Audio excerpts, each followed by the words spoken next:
Bangladesh has attained 100% electricity coverage with the inauguration of the China-funded Payra power plant in Patuakhali district, some 204 kilometers south of the country's capital Dhaka.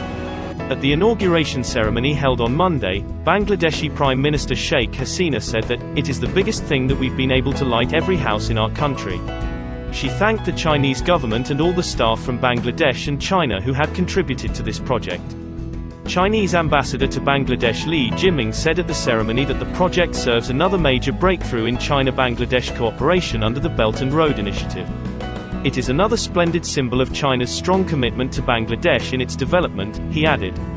Payra power plant, which includes 2 units, each with a capacity of 660 megawatts, has already commenced its commercial operations. It is the first coal-fired thermal power plant in Bangladesh that adopts ultra-supercritical technology.